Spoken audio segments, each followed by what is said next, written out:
Shalom peuple de Dieu, j'espère que vous allez très bien par la grâce de Dieu.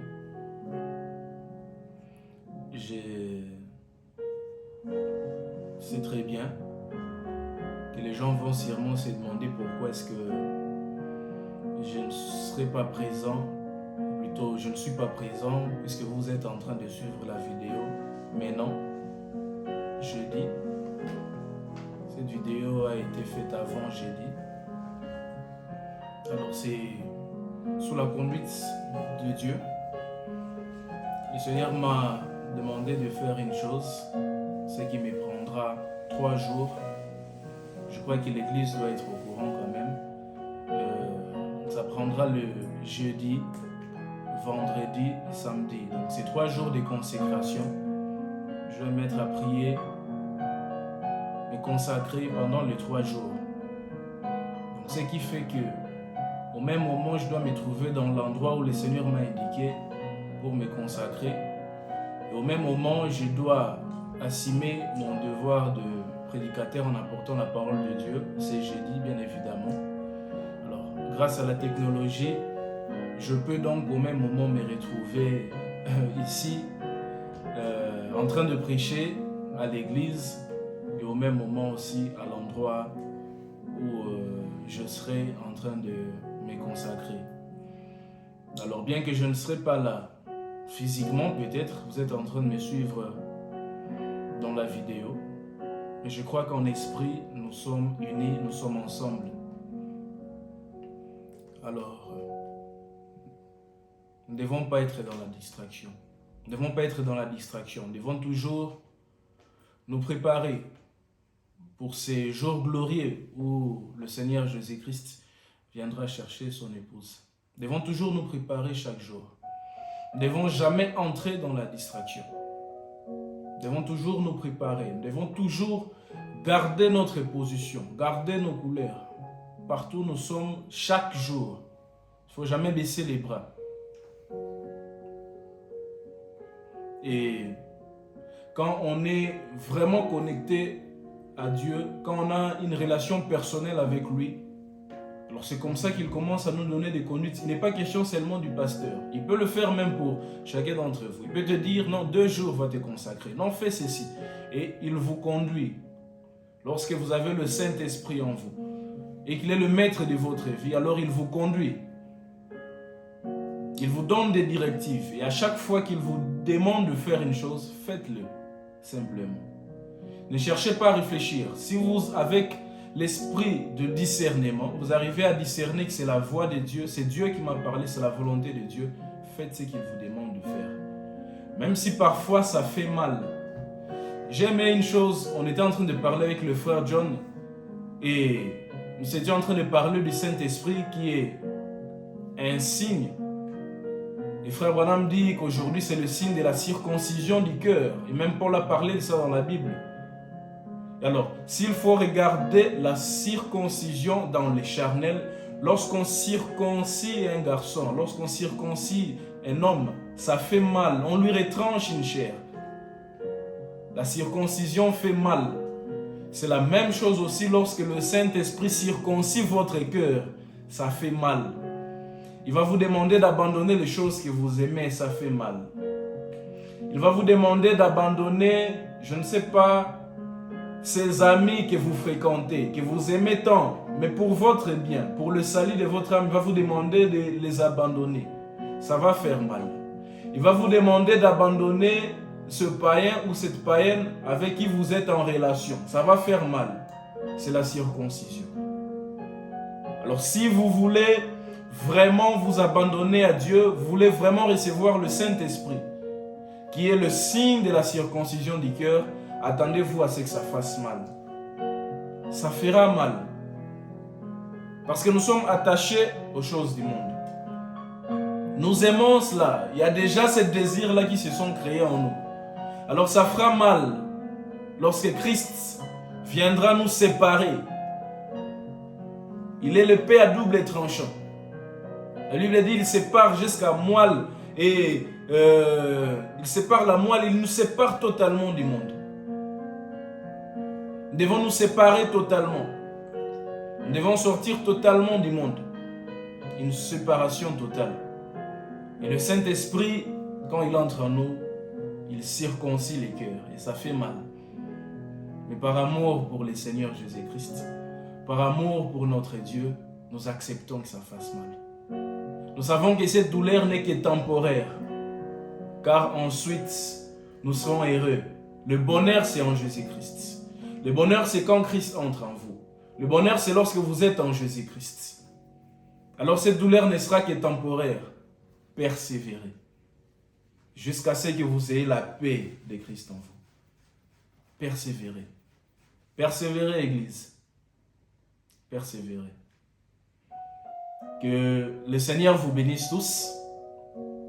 Je sais, je ne suis pas là, mais je sais que vous n'avez pas très bien répondu. Alors je vais recommencer. Que le Seigneur vous bénisse tous. Voilà. Nous allons lever pour lire la parole.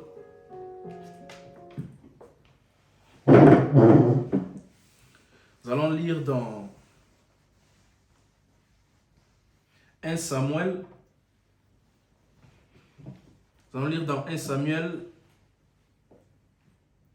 chapitre 19 à 22. 1 Samuel, chapitre 19. Ou plutôt, 1 Samuel, chapitre 13, versets 19 à 22. 1 Samuel, chapitre 13, versets 19 à 22. Je lis au nom du Seigneur. On ne trouvait point de forgerons dans tout le pays d'Israël, car les Philistins avaient dit, empêchons les Hébreux de fabriquer des épées ou des lances. Et chaque homme en Israël descendait chez les Philistins pour aiguiser son soc, son noyau, sa hache et sa bêche. Quand les tranchants des bêches, des oyaux, des traides et des haches étaient émoussés, et pour redresser les aiguillons, il arriva qu'au jour du combat, il ne se trouvait ni épée, ni lance entre les mains de tous les peuples. Amen. Nous allons prier. Éternel Dieu Tout-Puissant, Père de gloire, Dieu d'amour et de miséricorde, nous remettons ces merveilleux moments entre tes saintes mains. Seigneur, lorsque tu ouvres, personne ne peut fermer. Lorsque tu fermes, personne ne peut ouvrir. Tu es le Dieu de Dieu, le Maître des maîtres, l'incomparable et l'imbattable, le fait dévorant. Lorsque tu dis un mot, la chose s'accomplit. Et nous sommes tes enfants, alors nous sommes heureux. Car nous sommes les enfants du Dieu Tout-Puissant. Le Dieu au-dessus de tout, au-dessus de toute chose, au-dessus de toute puissance, au-dessus de toute créature. Seigneur Jésus-Christ, c'est toi le Créateur et c'est toi notre Dieu. Merci pour ces merveilleux moments que tu nous accordes d'entendre ta parole. Nous bénissons ces moments, Seigneur Jésus-Christ. Descends toi-même et prends ta parole et apporte-les à ton peuple. Utilise-moi simplement, Seigneur Jésus-Christ, comme un simple instrument, mais que les paroles qui sortiront de ma bouche soient les tiennes, Seigneur Jésus-Christ. Oins-moi en ces moments, oins mes lèvres, Seigneur Jésus-Christ. Oins-moi totalement, Seigneur. Renouvelle mon esprit, renouvelle-moi totalement, Seigneur, afin que mes pensées, tout mon être soit connecté à toi, dirigé vers toi. Et que tu sois le maître de ma vie alors que je me tiens devant ton peuple en ces moments, Seigneur Jésus-Christ. Ils n'ont pas besoin de m'écouter, ils ont besoin de t'écouter, toi. Et que cette parole soit une bénédiction pour chacun d'entre nous. Que cette parole soit une bénédiction pour nos âmes. Puisses-tu, Seigneur Jésus-Christ, guérir tous les malades qui sont dans ces lieux. Puisses-tu, Seigneur Jésus-Christ, pardonner chaque pécheur qui vient avec un cœur sincère, repentant, Dieu Tout-Puissant. Puisses-tu, Seigneur Jésus-Christ, transformer des vies par cette parole qui sera prononcée ce soir. Puisses-tu, Seigneur Jésus-Christ, répandre le Saint-Esprit. Puisses-tu, Seigneur Jésus-Christ, répandre la vie éternelle, Seigneur Jésus. Nous croyons que tu feras cela. Nous croyons que nous ne sommes pas venus ici en vain. Nous croyons que nous n'allons pas repartir tel que nous sommes venus. Nous croyons que nous allons recevoir quelque chose de toi. Nous les croyons fermement, Dieu Tout-Puissant. Nous les croyons, Seigneur Jésus-Christ. Les temps sont mauvais, surtout ici à Chypre, Seigneur. Il y a des combats, il y a des tentations partout. Sans toi, nous sommes perdus. Sans toi, nous ne pouvons rien, Seigneur Jésus-Christ. Aide-nous à marcher chaque jour, toujours plus près de toi. Aide-nous, Seigneur, à marcher toujours conformément à ta parole. Aide-nous à toujours rester, Seigneur, dans ta parole. C'est ce que nous voulons. Nous voulons d'un Saint-Esprit qui est permanent dans nos cœurs, dans nos vies. Nous voulons d'un Saint-Esprit qui est le maître de nos vies. Nous voulons d'un Saint-Esprit qui nous conduit, qui nous brise, qui ne regarde pas à ce que nous voulons, qui piétine nos pensées, qui consume tout ce qu'il y a de mauvais en nous, que le feu de Dieu, le feu éternel puisse brûler dans nos cœurs et consumer tout ce qui n'est pas de toi, Seigneur Jésus. Nous voulons vivre pour toi chaque jour. Dès cet instant, au nom puissant de Jésus-Christ, nous avons ainsi prié. Amen. Je vous asseoir. Voilà. Nous avons lu dans 1 Samuel, chapitre 13, verset 19 à 20. Donc, il est question ici des enfants d'Israël qui étaient en pleine bataille avec les Philistins. Alors, les Philistins étaient conscients, même si on ne peut pas revenir au tout début vraiment de l'histoire. Si peut-être vous prenez tout le chapitre, depuis le début, vous pouvez essayer un peu de voir l'histoire. De quoi est-ce que ça parle réellement? Nous, on a commencé au verset 19. Donc, il est question d'Israël et les Philistins qui étaient en guerre. Et alors, il devait arriver le jour où ils allaient combattre, le jour du combat. Mais avant le jour du combat, les Philistins étaient conscients de la puissance de l'armée israélite. Ils étaient conscients que ces hommes étaient forts. Alors, qu'est-ce qu'ils ont fait? Puisqu'ils savaient qu'Israël allait combattre avec des lances, des épées et puis toutes ces choses-là, ils ont fait en sorte d'anéantir les forgerons. Les forgerons, ce sont les personnes qui aiguisent les lances et tout ça, toutes les armes qu'Israël allait utiliser pour combattre.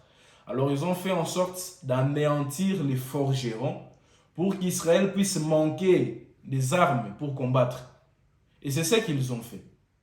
Pourquoi?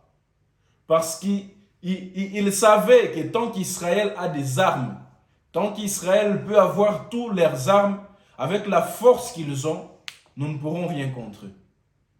Alors il a fallu qu'ils puissent revenir à la source même, à la source de production, ceux qui produisaient les armes pour Israël. Ils ont fait tout ce qu'il fallait pour anéantir les forgerons. Et il est arrivé qu'au jour du combat, Israël manquait les lances et les épées entre les armées. Et ils étaient à la merci de l'ennemi. Ils étaient à la merci de l'ennemi. Pourquoi? Parce qu'on a pu anéantir ceux qui produisaient pour eux des lances. Vous allez voir que ici, il y a une guerre qui s'est préparée. Il y a un combat qui s'est préparé. Et Israël devait affronter les Philistins. Peut-être qu'eux, ils se tournaient vers autre chose. Peut-être qu'eux, pour parler de cette guerre, et peut-être qu'ils se disaient, je ne sais pas de quoi est-ce qu'ils parlaient, c'était quoi leur plan et tout ça, mais ils ont oublié la priorité. La priorité, c'est qu'ils devaient avoir des armes pour combattre. Ils ont oublié ce qui était l'une des priorités. Parce que d'abord, la priorité, c'est avoir Dieu. Parce que toutes les fois où Israël allait combattre, sans Dieu, ils ont été vaincus. Mais lorsqu'ils avaient Dieu, ils ont toujours été victorieux. Donc la priorité, premièrement, c'était d'avoir Dieu. Mais l'une des priorités, une autre priorité, c'était d'avoir des armes. On ne va pas aller combattre sans armes. On peut faire des plans qu'on va entrer ici, et ces groupes vont descendre par ici, ces groupes vont aller par là et tout ça. Mais tant que nous n'avons pas des armes, nous avons loupé la priorité. C'est ça notre thème ce soir. La priorité pour un chrétien. Nous manquons le sens des priorités. C'est pourquoi nous échouons. Nous manquons le sens des priorités. C'est pourquoi nous ne vivons pas bien. C'est pourquoi parfois il y a des problèmes, des complications et nous ne savons pas comment en ressortir. C'est parce que nous manquons le sens des priorités. C'est comme il y a un exemple un peu terre à terre que j'ai toujours donné. Supposons un enfant à l'école. On donne un exercice. Ça peut être la mathématique ou la physique. On donne 20 questions. Ça peut être un examen ou une interrogation. Il y a 20 questions qui sont étalées là. Et il regarde la première question. Il dit, je suis capable de résoudre cela. Il regarde la deuxième question et dit, je suis capable de résoudre cela. Il regarde la troisième jusqu'à la 20e question.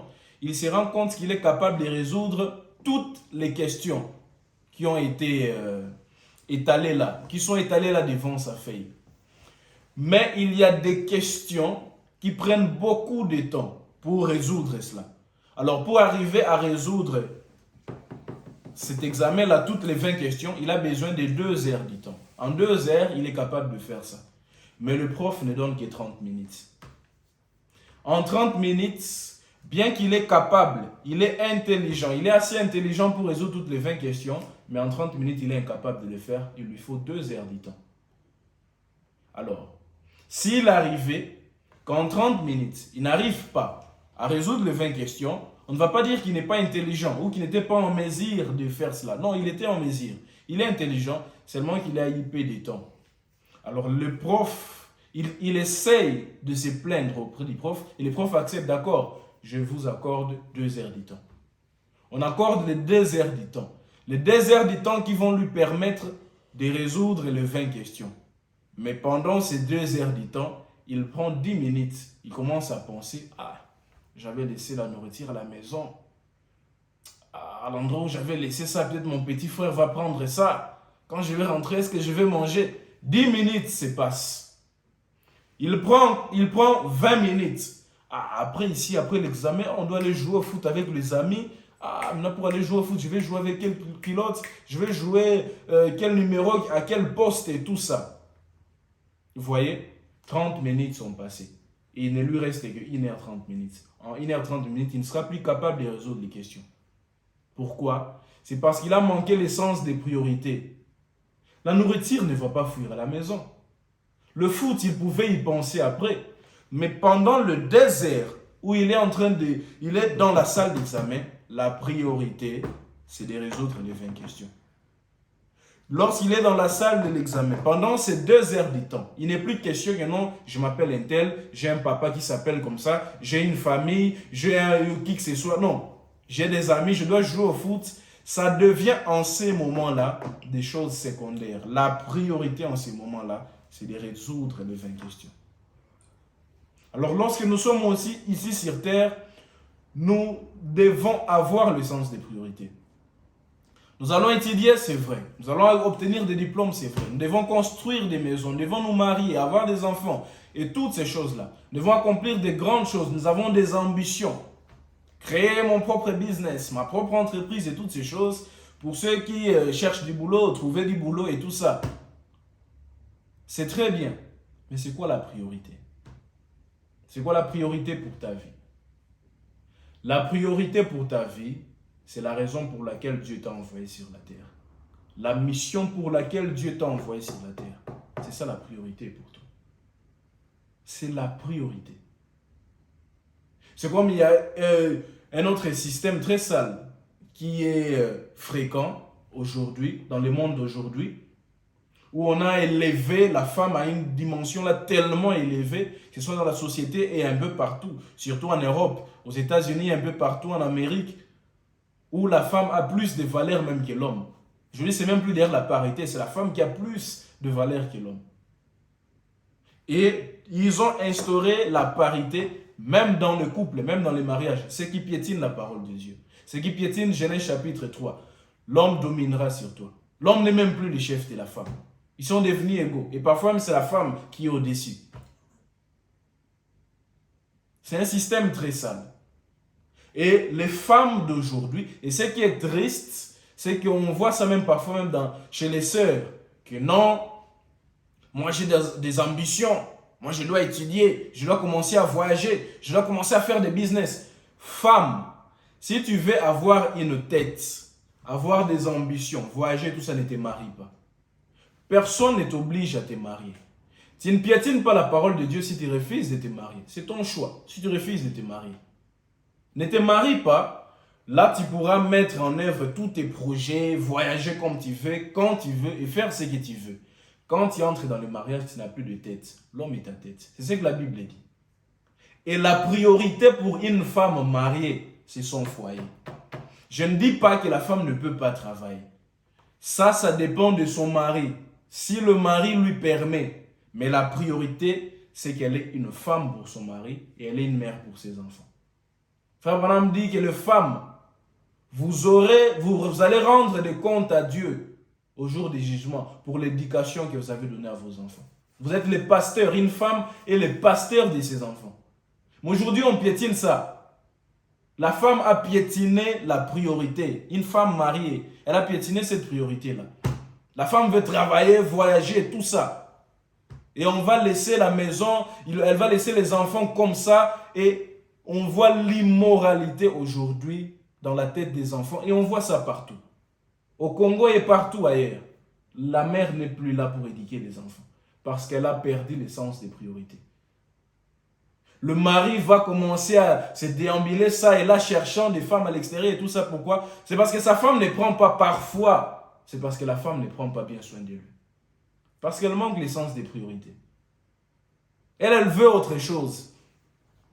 Elle a des ambitions, elle veut voyager, elle veut faire tout ça. Et elle veut que les choses se fassent exactement comme elle veut. Femme, si tu veux que les choses se fassent exactement comme toi tu veux, ne te marie pas. Et c'est pareil d'ailleurs même pour l'homme. Toi aussi, homme, si tu veux voyager, vivre comme tu veux, faire tout ce que tu veux, ne te marie pas aussi. Parce que quand tu te maries, tu n'as plus ta vie, mais tu as notre vie. Donc quand tu parles de toi, quand tu parles de ta vie, ce n'est plus ta vie, c'est votre vie. Ta vie à toi, ta femme et vos enfants, si vous avez des enfants. Et ça fait partie des priorités. Nous devons avoir le sens des priorités. Tu vis ici à Chypre. C'est quoi la priorité pour toi? C'est quoi le sens? Il faut avoir ce sens des priorités. C'est quoi la priorité? C'est pourquoi on voit beaucoup de gens commencer à vivre n'importe comment et tout ça. Ils manquent le sens des priorités. Ils oublient même parfois pourquoi est-ce qu'ils sont venus ici. Pourquoi est-ce que les parents t'ont envoyé ici à Chypre? Ça fait partie des priorités. La plus grande priorité, c'est pourquoi est-ce que Dieu t'a envoyé sur la terre. Parfois, on piétine ça comme ça. On oublie notre priorité. On oublie même pourquoi est-ce que nous sommes ici sur la terre. Nous oublions même que nous venons de l'éternité et que nous devons retourner à l'éternité. On oublie tout ça. La priorité. Nous devons avoir le sens des priorités. Nous allons lire dans Matthieu chapitre 6, je crois. Matthieu chapitre 6.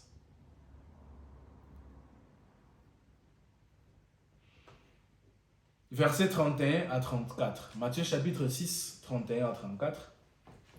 Ne vous inquiétez donc point et ne dites pas que mangerons-nous, que boirons-nous, de quoi serons-nous vêtus, car toutes ces choses, ce sont les païens qui les recherchent.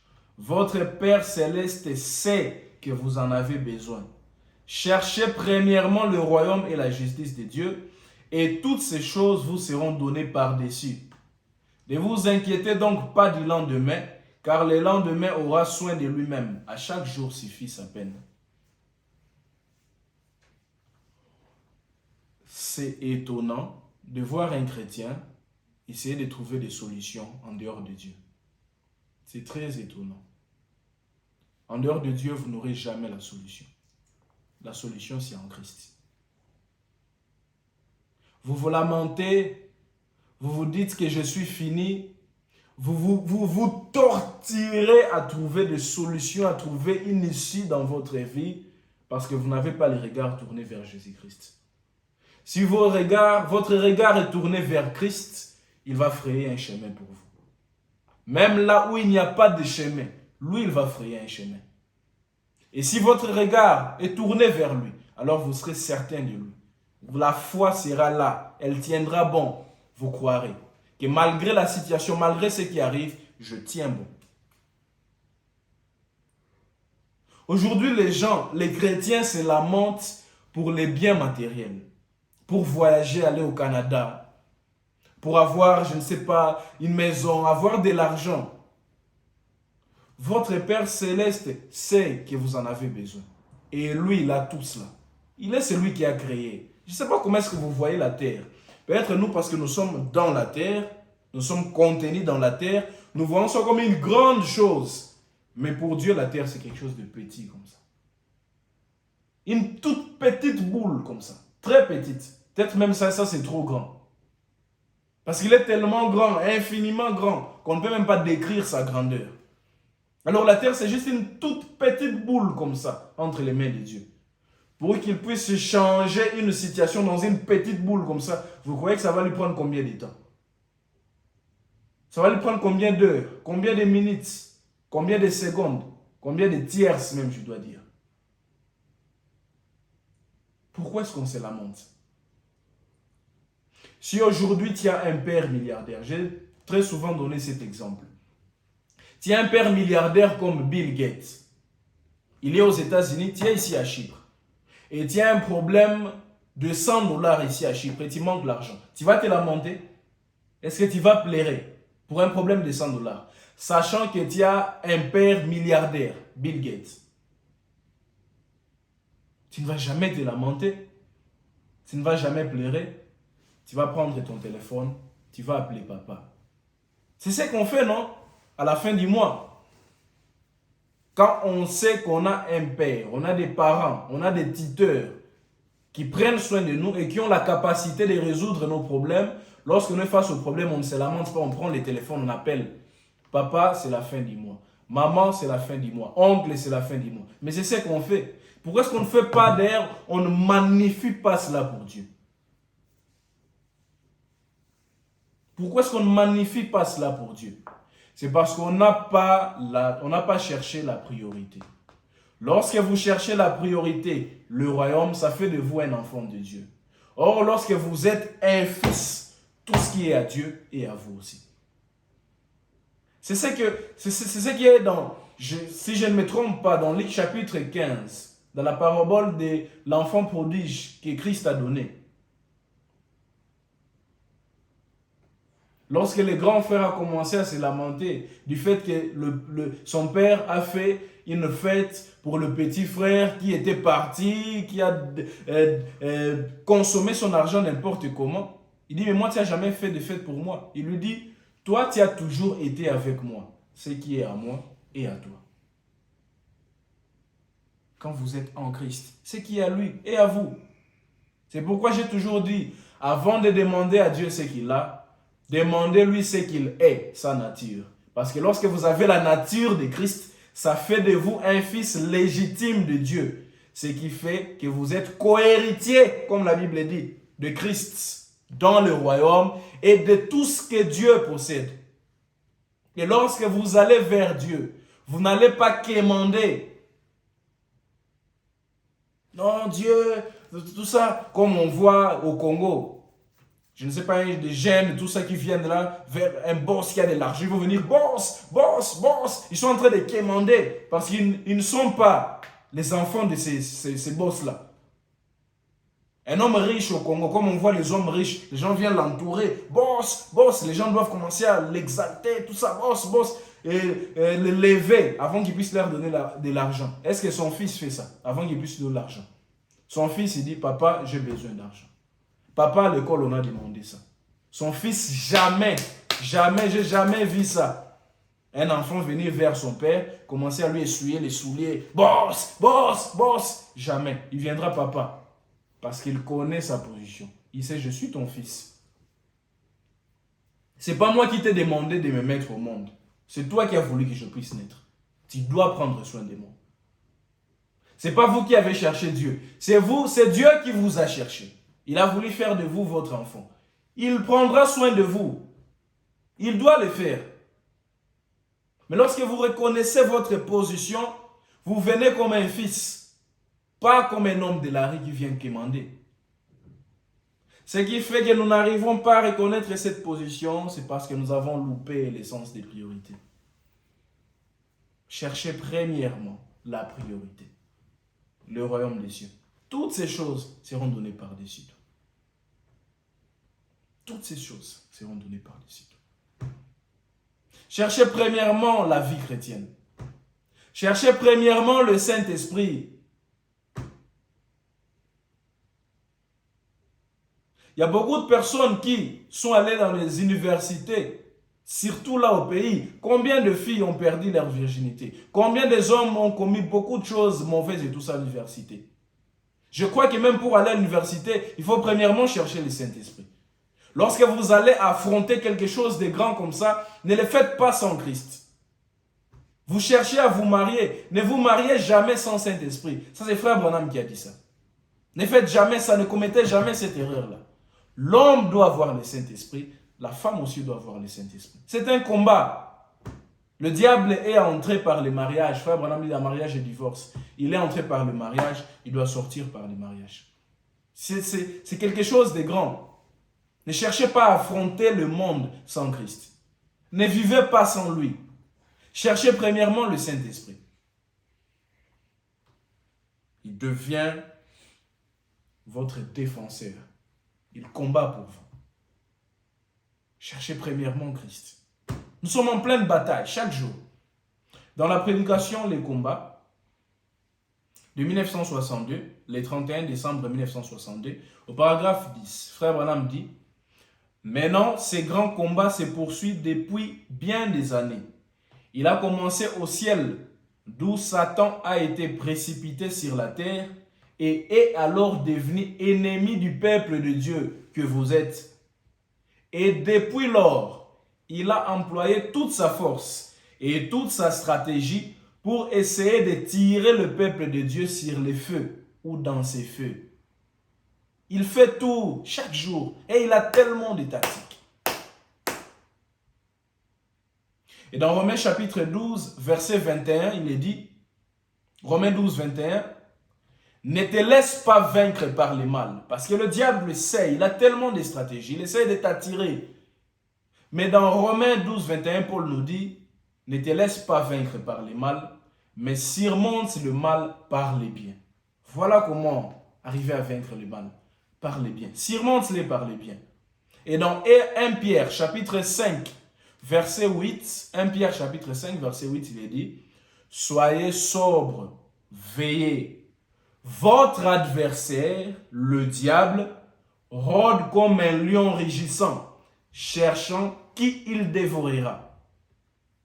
Soyez sobres, veillez, ne soyez pas distraits, veillez. Il peut frapper à n'importe quel moment. Et vous ne saurez pas que c'est le diable. Il peut frapper à n'importe quel moment.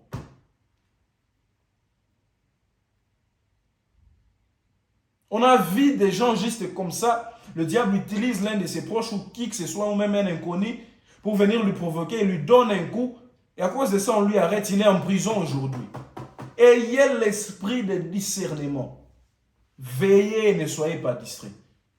Lorsque vous êtes dans la distraction, non seulement vous n'arrivez plus à entendre Dieu, mais aussi vous n'arrivez plus à voir les tactiques du diable.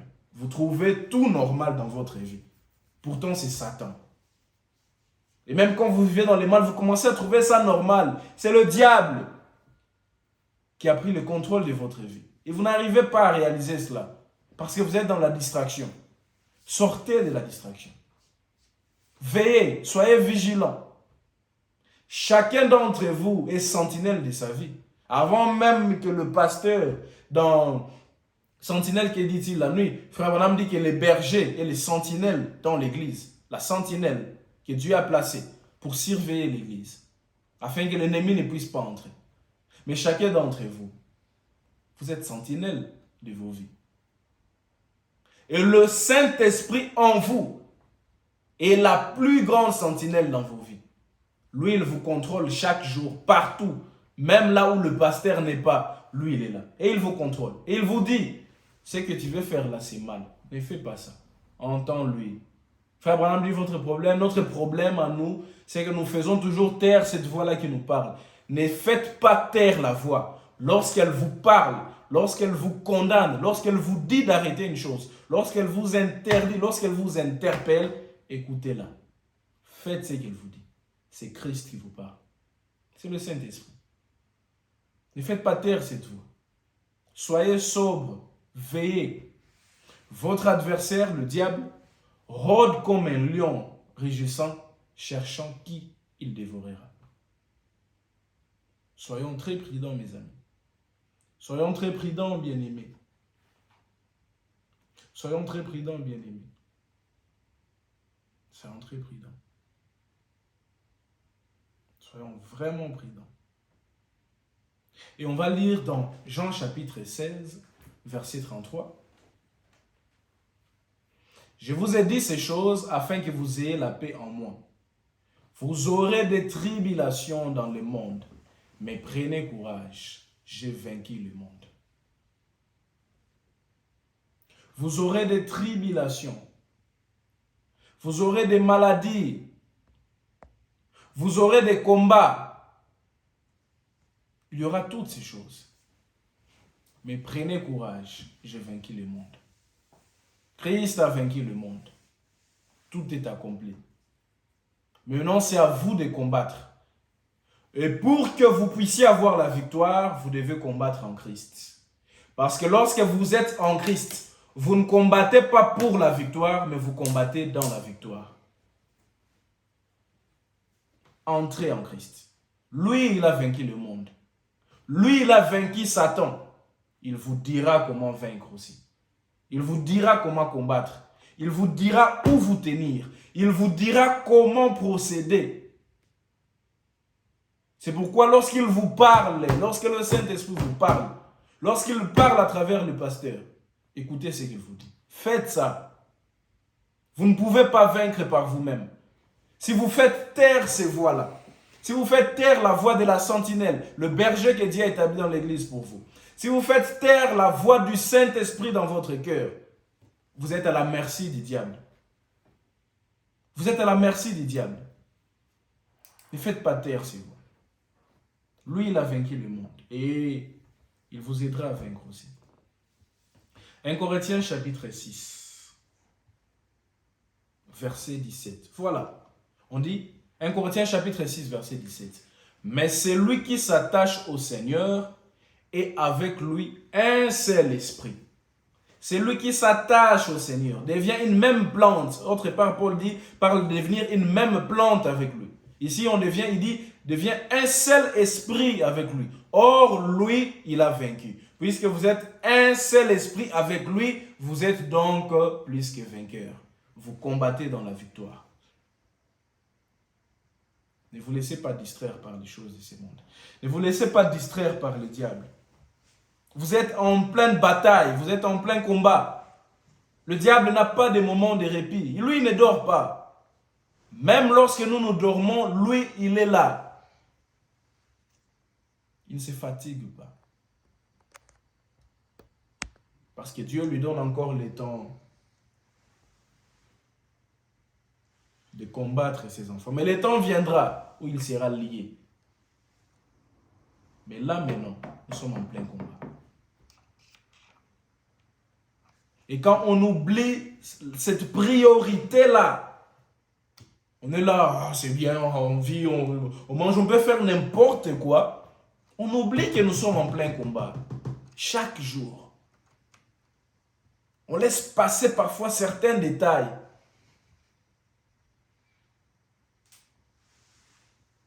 Un chrétien ne peut pas passer une journée sans rien apprendre de Dieu.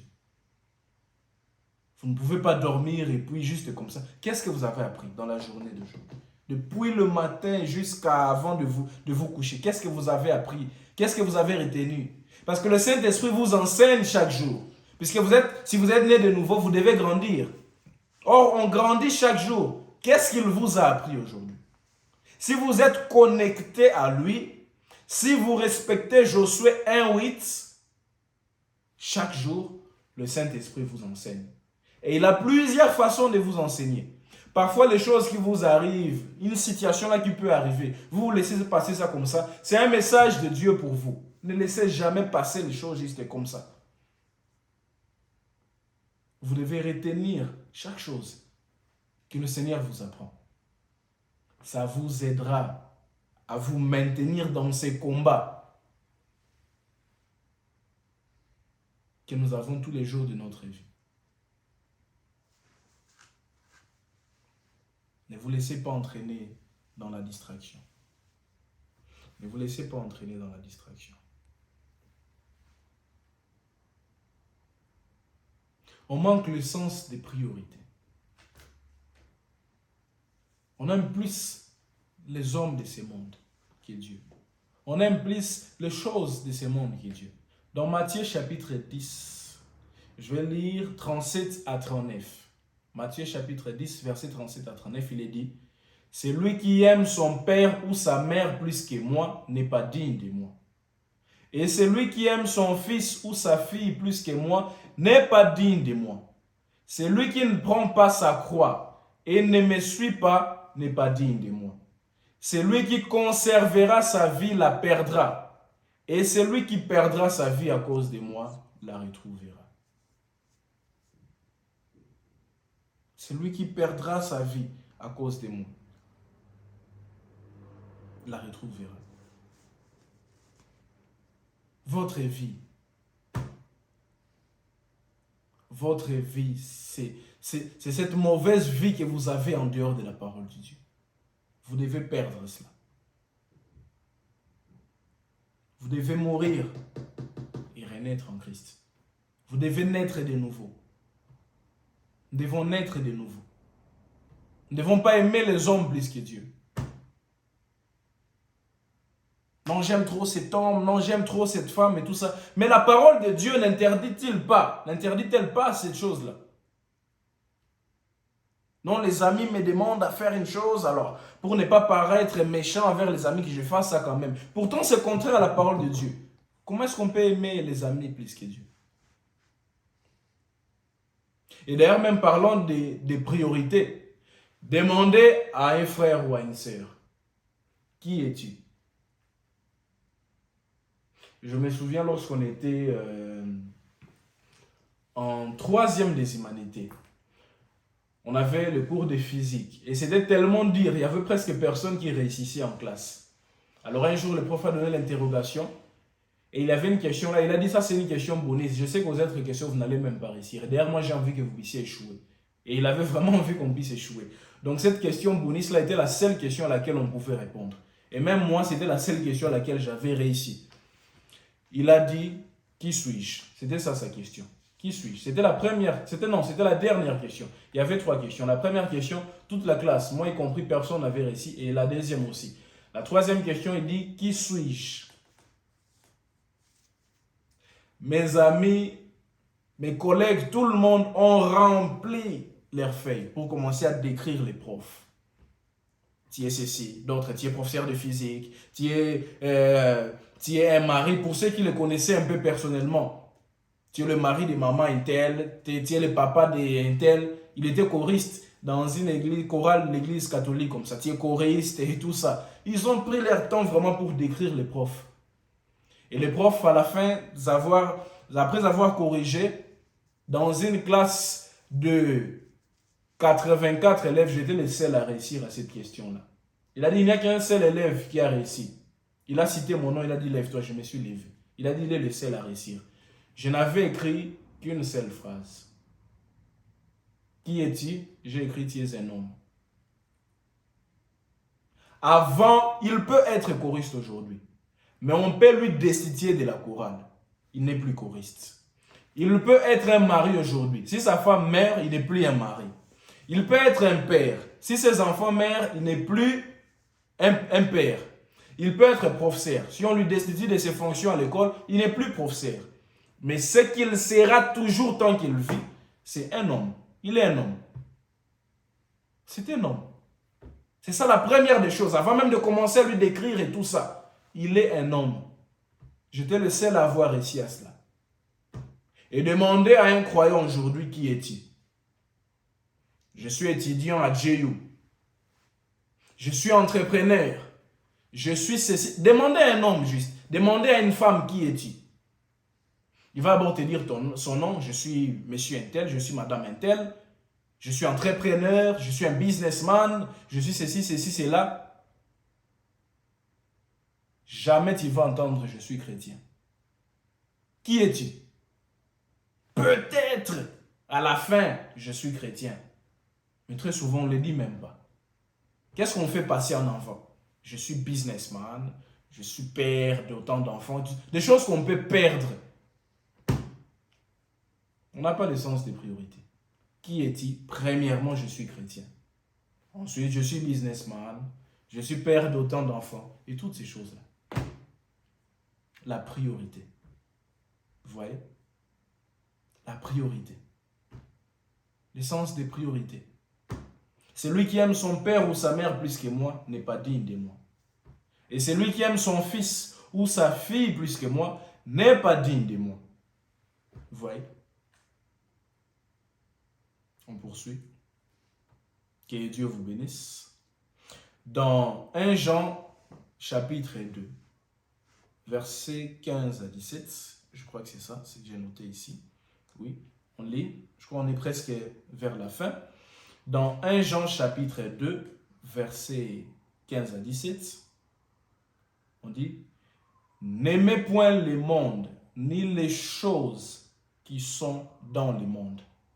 Si quelqu'un aime le monde, l'amour du Père n'est point en lui.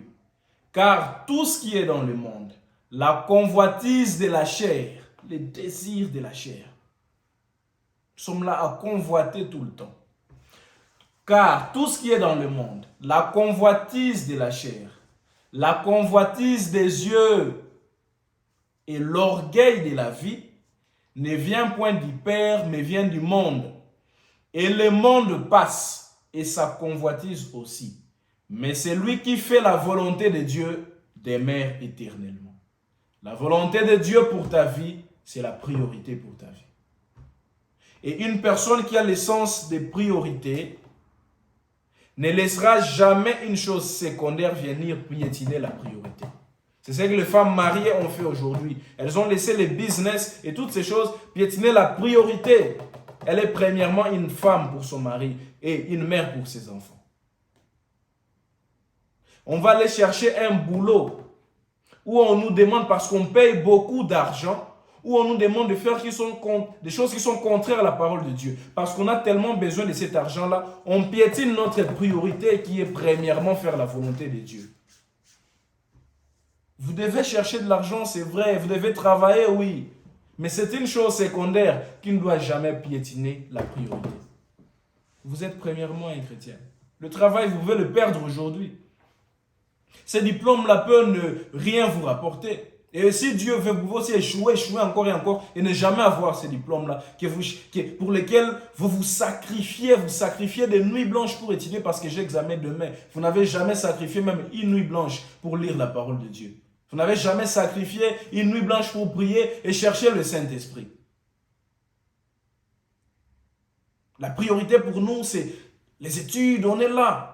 Quand on a un projet, un business qu'on sait qui va nous rapporter de l'argent, on est là devant l'ordinateur toute la nuit, parfois même pendant une semaine.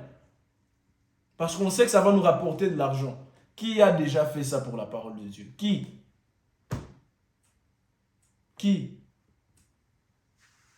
Nous devons avoir le sens des priorités. C'est quoi la priorité pour ta vie, mon frère? C'est quoi la priorité pour ta vie, ma sœur? La priorité. N'aimez point le monde, ni les choses qui sont dans le monde. 1 Jean chapitre 2, versets 15 à 17. Si quelqu'un aime le monde, l'amour du Père n'est point en lui. Car tout ce qui est dans le monde, la convoitise de la chair, la convoitise des yeux et l'orgueil de la vie ne vient point du Père, mais vient du monde. Et le monde passe, et sa convoitise aussi, mais celui qui fait la volonté de Dieu demeure éternellement. Amen. Et dans Galates chapitre 5, versets 19 à 20, ou plutôt 1 Corinthiens chapitre 6, versets 19 à 20. Ne savez-vous pas que votre corps est le temple du Saint-Esprit qui est en vous, que vous avez reçu de Dieu et que vous ne vous appartenez point à vous-même? Vous n'êtes plus le maître de votre vie. Si vous avez reçu le Saint-Esprit en vous, c'est lui le maître de votre vie. C'est lui qui est censé conduire votre vie. C'est lui qui est censé prendre les décisions. C'est lui qui est censé décider de qu'est-ce qui doit se faire et qu'est-ce qui ne doit pas se faire. Vous n'avez plus de tête. Christ devient votre tête. Il devient le penseur, le décideur de votre vie. Car vous avez été rachetés à un grand prix. Glorifiez donc Dieu dans votre corps et dans votre esprit qui appartiennent à Dieu. Vous voyez?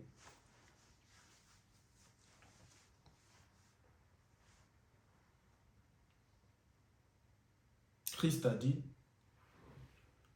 encore un peu de temps, le monde ne me verra plus, mais vous, vous me verrez parce que je serai avec vous et même en vous. Et alors vous me connaissez parce que je suis en vous. Ceux qui ont Christ en eux le connaissent aussi. Mais maintenant, puisque vous avez Christ en vous, vous lui connaissez. Et maintenant, qui sont ces personnes qui connaissent Christ? Parce que vous ne pouvez pas l'avoir en vous et ne pas lui connaître. Vous ne pouvez pas avoir le Saint-Esprit en vous et puis ne pas lui connaître. On avait vu là où frère Branham dit dans qu'est-ce qu'est le Saint-Esprit. Il a dit vous ne pouvez pas recevoir le Saint-Esprit à moins de savoir ce que c'est. Donc vous connaissez qui est le Saint-Esprit. Vous connaissez qui est Christ. C'est ce qui fait de vous un enfant de Dieu parce qu'il vit en vous. Mais maintenant, qui sont ceux qui le connaissent? 1 Jean chapitre 2, verset, je prends le verset 2 et puis le verset 5 à 6. 1 Jean chapitre 2, je prends le verset 2, c'est ça, et puis je lis aussi le verset 5 à 6. C'est lui qui dit, je l'ai connu et qui ne garde pas ses commandements est un menteur. Voilà ceux qui connaissent, c'est ceux qui gardent ses commandements, ceux qui font la volonté de Dieu. Ceux qui vivent la parole. Celui qui dit je l'ai connu et qui ne garde pas ses commandements est un menteur. Et la vérité n'est point en lui. Mais celui qui garde sa parole, l'amour de Dieu est véritablement parfait en lui. Par là nous savons que nous sommes en lui. Celui qui dit qu'il demeure en lui doit marcher aussi comme il a marché lui-même. Je reprends le verset 6. C'est lui qui dit qu'il demeure en lui. Si vous avez le Saint-Esprit, alors Christ est en vous et vous êtes en lui. Je suis caché en Christ. On chante ça, on dit ça. Je suis en Christ, je suis caché en Christ. Mais si vous demeurez en lui, vous devez marcher aussi comme il a marché lui-même. Et dans Éphésiens chapitre 5, verset 1, on dit « Devenez donc les imitateurs du Dieu vivant et marchez à l'exemple de Christ. » Celui qui dit qu'il demeure en lui doit marcher aussi comme il a marché. Vous voyez? Vous devez marcher comme lui-même il a marché. Nous sommes en pleine bataille, nous sommes en plein combat. Nous combattons chaque jour. Et lisons Jacques chapitre 3. Je vais lire Jacques chapitre 3. Je commence au verset 5. On parle de la langue, notre langue. Je lis à partir du verset 5. De même, la langue est un petit membre et elle peut se vanter de grandes choses. Voyez comme un petit feu peut embrasser une grande forêt. La langue aussi est un feu. C'est le monde de la méchanceté. Ainsi, la langue se trouve parmi nos membres. Elle suit notre corps et enflamme les cours de notre existence, étant elle-même enflammée par l'enfer. Toutes les espèces de bêtes, d'oiseaux, des reptiles et des animaux marins peuvent être domptées et ont été domptées par l'homme. La langue, en revanche, aucun homme ne peut la dompter. C'est un animal qu'on ne peut pas maîtriser. Elle est pleine de venin mortel. Par elle, nous bénissons notre Dieu, notre Père, et par elle, nous maudissons les hommes faits à l'image de Dieu. De la même bouche sortent les bénédictions et la malédiction. Il ne faut pas qu'il en soit ainsi, mes frères et sœurs. Qui arrivera à dompter votre langue? C'est le Saint-Esprit. De la même bouche, nous prononçons Nous bénissons le Seigneur, nous chantons pour le Seigneur de la même bouche. Nous disons des saletés, nous insultons, nous disons toutes sortes de mauvaises choses. Avec les mêmes yeux, on va lire la Bible. Avec les mêmes yeux, on va aller regarder des sales choses. Avec les mêmes oreilles, on va entendre la parole de Dieu. Avec les mêmes oreilles, on va aller entendre les chansons profanes et toutes ces saletés. Il ne faut pas qu'il en soit ainsi. Nous sommes dans un combat. N'oubliez jamais cela. Et dans la prédication, le combat du 31 décembre 1962, frère Branham dit, maintenant, ce grand combat s'est produit depuis bien des années. Il a commencé au ciel, d'où Satan a été précipité sur la terre et est alors devenu ennemi du peuple de Dieu. Et depuis lors, il a employé toute sa force et toute sa stratégie pour essayer de tirer le peuple de Dieu sur les feux ou dans ces feux. Le paragraphe 11, il dit, et nous savons qui a le plus de puissance, c'est Dieu. Et Dieu, quand il a donné à son peuple la meilleure chose pour combattre Satan, il lui a donné sa parole. En effet, parce que la parole est Dieu. Et qui est plus fort que Dieu? Personne. Donc la parole est Dieu. Et la parole devient notre force. Dieu dans l'Église devient la force de celle-ci pour tirer Satan dans ses propres faits qu'il a fait. Et la lutte se poursuit jusqu'à la fin. La lutte se poursuit. Le paragraphe 12, il dit, bon, je sais que c'est un vieux dicton, que les gens où il y a un vieux dicton, et en effet, il n'est pas si vieux. Les gens ne croient pas aux démons aujourd'hui. Mais ce qu'il faut faire, à mon avis, c'est connaître votre ennemi. Et connaître votre ennemi et vous entraîner pour les combats que vous allez livrer lorsque vous les rencontrerez. Parce que vous allez les rencontrer, c'est sûr. Et les connaître son point fort, ensuite vous entraîner pour les combats qui se livrera lorsque vous les rencontrerez. Car une chose est sûre, vous allez les rencontrer. Donc entraînez-vous pour ces combats. Une chose est sûre, vous allez les rencontrer. Le diable est là. Si aujourd'hui tout va bien, tout est rose, attendez-vous à ce qu'il y ait des combats. Attendez-vous à ce qu'il y ait des problèmes. Attendez-vous à ce que les choses se compliquent. Vous devez connaître votre ennemi. C'est le diable, on avait dit ça. Il rôde tout autour pour voir qui est-ce qu'il va dévorer. Votre ennemi, le diable. Soyez ferme. Soyez ferme. On avait lu ça ici. Où est-ce qu'on avait lu ça? Je vais essayer un peu de remonter pour lire ça. Dans 1 Pierre chapitre 5, verset 8. Soyez sobres, veillez. Votre adversaire, le diable, rôde comme un lion rugissant, cherchant qui il dévorera. Vous voyez? Alors nous devons nous entraîner, nous devons connaître notre ennemi. Savoir comment lui affronter. Au paragraphe 13, nous arrivons vers la fin, il dit, maintenant s'entraîner au combat, c'est comme ce que fait un boxeur. Son ennemi qu'il va affronter là-bas dans un combat, un match, un très bon boxeur d'habitude, il connaît et il étudie son adversaire. Il étudie ses frappes. C'est d'où il décroche ses coups. Il se penche en avant, il reste en arrière, il se bat de la main droite ou de la main gauche. Il étudie tout ça. Et si c'est un boxeur intelligent, il va se trouver un partenaire d'entraînement qui se bat exactement comme son adversaire. Car il connaîtra alors tous ses coups lorsqu'il arrivera là-bas. Vous voyez? Je trouve que ça, c'est une très bonne chose à faire pour les chrétiens, c'est vrai. Et maintenant, si vous voulez commencer à vous entraîner, commencez par Jean chapitre 3, verset 16. Et que dit Jean 3, 16? Car Dieu a tant aimé le monde qu'il a donné son Fils Jésus-Christ afin que quiconque croit en lui ne périsse point, mais qu'il ait la vie éternelle. C'est par là que vous devez commencer. C'est la règle d'or, frère Branham dit.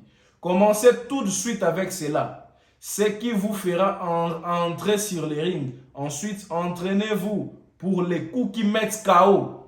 Parce que vous devez les utiliser. Et c'est la parole de Dieu. L'arme la plus puissante.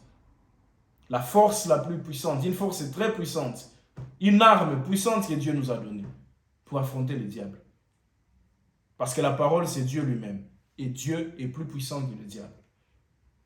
Ça, tout le monde le sait. Vous devez vous entraîner à frapper votre ennemi. Et Dieu utilise toujours sa parole. Nous devons nous rappeler que Dieu utilise sa parole pour vaincre son ennemi.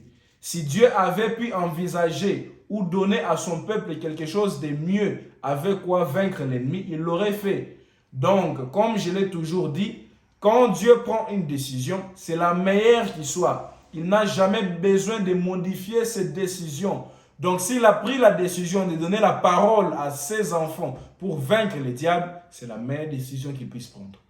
C'est ce que nous devons utiliser, la parole de Dieu. Alors, la première décision, c'est que Dieu a donné à son peuple dans le jardin d'Éden comme moyen de combattre l'ennemi, c'était sa parole. Ils étaient fortifiés par sa parole. Vous voyez? Ils étaient fortifiés par sa parole. Dans 1 Corinthiens, on va lire 1 Corinthiens chapitre 9.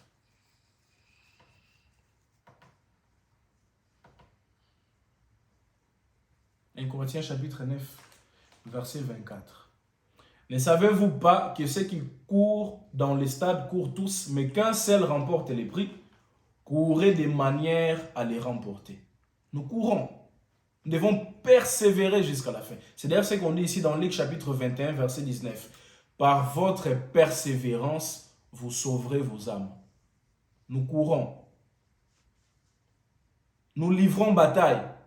Ça va s'arrêter soit le jour de notre mort, soit si l'enlèvement viendra nous trouver sur la terre. Et nous devons persévérer. Persévérer jusqu'à la fin. C'est par votre persévérance dans la parole, dans la victoire, que vous sauverez vos âmes.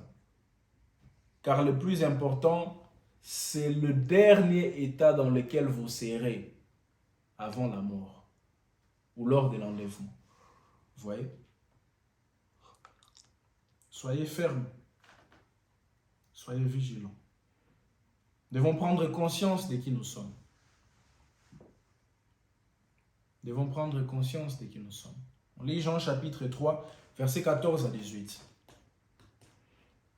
Et comme Moïse éleva les serpents dans le désert, il faut de même que le Fils de l'homme soit élevé, afin que quiconque croit en lui ait la vie éternelle. Car Dieu a tant aimé le monde qu'il a donné son Fils unique, afin que quiconque croit en lui ne périsse pas, mais qu'il ait la vie éternelle. Dieu en effet n'a pas envoyé son Fils dans le monde pour qu'il juge le monde, mais pour que le monde soit sauvé par lui. Celui qui croit en lui n'est point jugé, mais celui qui ne croit pas est déjà jugé, parce qu'il n'a pas cru au nom du Fils unique de Dieu, Jésus-Christ. Vous voyez? Vous voyez? Alors qu'on est en train de jouer la musique, on lit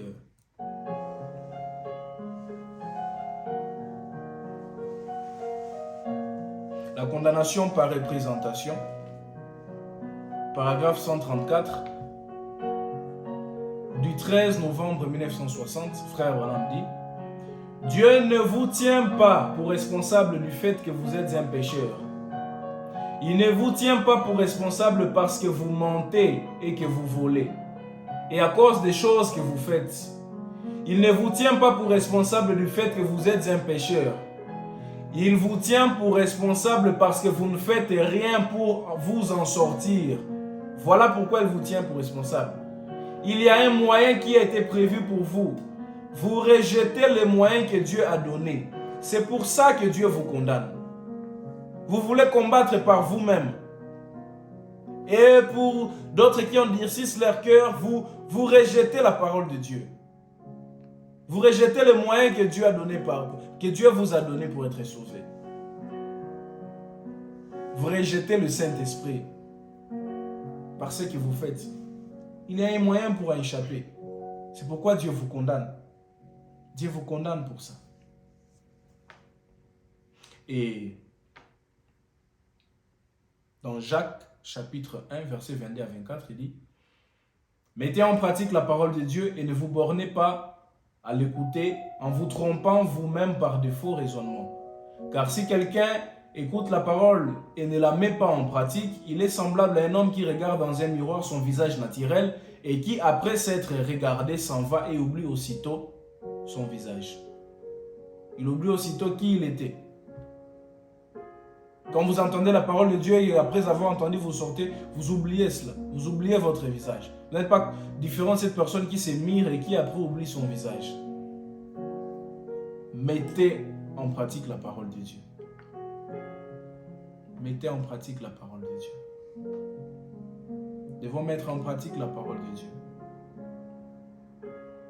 Notre problème, c'est qu'on est là à chaque fois. On prie, on pleure, Dieu, change-moi.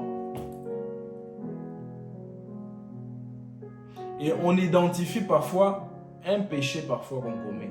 Ah, Dieu, j'aimerais abandonner ce péché ici. Change-moi, je vais arrêter ce péché. Je vais arrêter parfois de voler. Je vais arrêter parfois de mentir. Et après, parfois ça persiste, ou parfois vous arrêtez cela, mais il y a d'autres qui se créent encore. Ce n'est pas ce que vous devez faire. Vous ne devez pas prier seulement pour un péché ou pour une situation que vous cherchez à enlever, mais pour tout. Frère Branham dit, ce qu'il vous faut, c'est une délivrance totale. Ce qu'il vous faut, c'est une mort. Vous devez mourir. Dans Matthieu chapitre 10, versets 38 à 39, Christ dit, celui qui ne prend pas sa croix pour me suivre n'est pas digne de moi. Pourquoi est-ce qu'on prend la croix? Pour aller jouer? Pour aller blaguer? C'est pour aller mourir avec Christ à la croix. Celui qui voudra sauver sa vie la perdra. Mais celui qui la perdra à cause de moi, la retrouvera. Ce qu'il vous faut, c'est une mort. Au lieu de commencer tout le temps là, Seigneur, change telle chose, change ceci, cela, Seigneur, je vais mourir totalement. Je ne vais juste plus exister. Je me donne en sacrifice. Je veux une mort. J'ai trop essayé, je ne veux plus essayer. Je veux juste mourir et naître de nouveau. Vous n'allez pas naître de nouveau tant que vous n'êtes pas encore mort.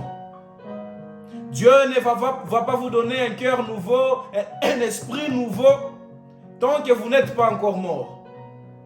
C'est dont il parle, je crois, dans Ecclésiaste. Au lieu de commencer à identifier un problème, un petit problème ici, c'est là, et les autres vous laissez, ah non, mon orgueil, non. Ah, les chansons profanes, ça qui ne me touche pas. Le fait que je peux me marier à un incroyant et une incroyante, ça qu'il ne touche pas. Touche seulement, Seigneur, la masturbation ou les mensonges ou tout ça. Seigneur, je vais mourir. Je m'abandonne totalement à toi. Il vous faut une mort. C'est ce qu'il faut. Et après être mort dans Matthieu chapitre 10, 38 à 39, c'est alors que nous rentrons maintenant dans Jean chapitre 3, versets 3 à 7. Et c'est par là que nous terminons. Jésus lui répondit, en vérité, je te l'ai dit, si un homme n'est né de nouveau, il ne peut voir le royaume de Dieu. On est en train de parler de la priorité. Et la priorité, Christ avait dit, cherchez premièrement le royaume de Dieu. Et tout le reste vous seront donnés par-dessus. C'est la priorité. Mais vous n'allez jamais avoir le royaume si vous n'êtes pas né de nouveau. C'est ça la priorité où il faut chercher le royaume. Mais comment procéder? Comment faire? Commencez par mourir à vous-même. Lorsqu'on amène un sacrifice sur l'autel et qu'on met le feu, l'agneau ne va plus jamais vivre. Il est mort. On a mis le feu, on l'a brûlé, il a été consumé. Et il y a une nouvelle vie en vous, la vie de Christ. Christ ne vivra jamais en vous tant que vous n'êtes pas encore mort. Christ ne vivra jamais en vous tant que toutes les saletés n'ont pas été ôtées dans votre cœur. Il doit finir ce travail-là de circoncire totalement votre cœur. Et lorsqu'il vous circoncis, ça fait mal. La circoncision fait mal. Acceptez cela. Vous devez naître de nouveau. Jésus lui répondit, en vérité, je te l'ai dit, si un homme n'est né d'eau de nouveau, il ne peut voir le royaume de Dieu. Nicodème lui dit, comment un homme peut-il naître quand il est vieux? peut-il rentrer dans le sein de sa mère et naître? Jésus lui répondit, en vérité, je te le dis, si un homme n'est né d'eau et d'esprit, il ne peut entrer dans le royaume de Dieu. Jamais. Sans Saint-Esprit, vous ne pouvez pas. Sans le renouvellement de l'esprit d'Éphésiens chapitre 4, versets 22 à 24, vous ne pouvez pas. Ce qui est né de la chair est chair, et ce qui est né de l'esprit est esprit. Ne t'étonne pas que je t'ai dit, il faut que vous naissiez de nouveau. Il faut que vous naissiez de nouveau.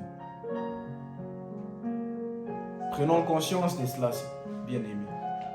Prenons conscience de cela, chers frères et sœurs. C'est quoi la priorité pour ta vie? Ne perdons pas l'essence des priorités. Restons dans la parole. Peu importe ce qui peut arriver. Nous allons lever.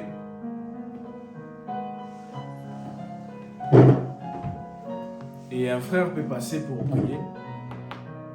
Que le Seigneur vous bénisse tous et qu'il bénisse sa parole.